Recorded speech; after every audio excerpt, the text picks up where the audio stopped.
En esta clase veremos los recursos de los textos expositivos. Hemos dicho que un texto expositivo presenta un tema en forma organizada para facilitar la comprensión y que responde a algunas preguntas que están presentes en el texto. Algunas de estas preguntas son ¿qué es?, ¿cómo se produce?, ¿para qué sirve? Además, para aclarar lo que no se entiende, las explicaciones emplean determinados recursos como definiciones, ejemplos, paráfrasis, analogías y clasificación. Vamos a ver cada una de ellas. Las definiciones relacionan dos partes. La primera parte es el término a definir y la segunda parte es lo que se dice de ese término, es decir, la definición. Se formulan con verbos que se llaman verbos presentativos. Por ejemplo, el verbo ser, significar. Tenemos acá otro ejemplo. Se llama comportamiento. Comportamiento es el término a definir. Y el verbo que presenta esa definición es llamar, ¿sí? Se llama. La definición puede dar las características que distinguen a un ser u objeto, indicar el significado de una palabra o describir para qué sirve o cómo funciona algo. Los ejemplos relacionan un concepto general con un caso particular concreto.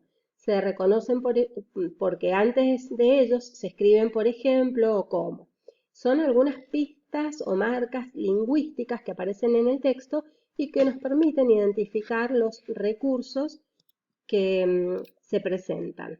Las paráfrasis consisten en decir lo mismo, pero con otras palabras más sencillas.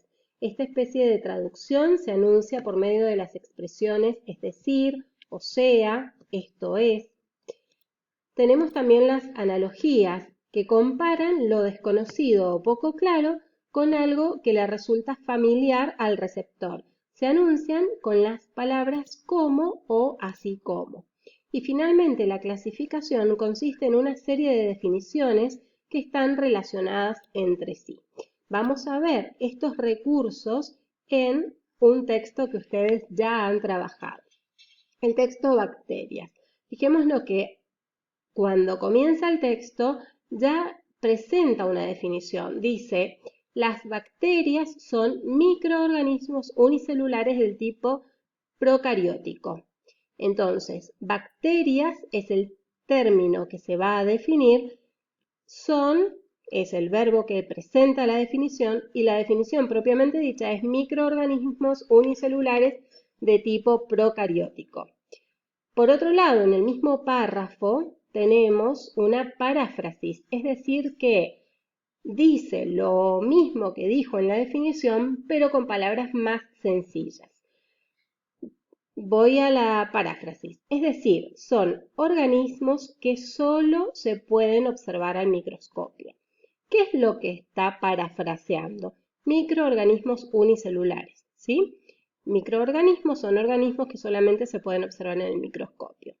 También tenemos ejemplificación. Esto es bastante sencillo porque está introducido por las palabras por ejemplo.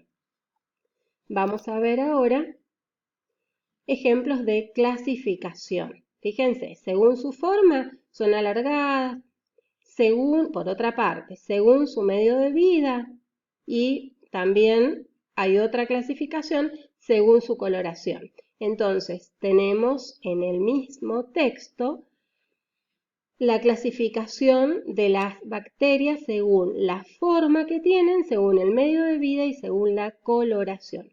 Todos estos recursos que son propios de la explicación, propios del texto explicativo, los vamos a encontrar generalmente en todos los textos expositivos explicativos.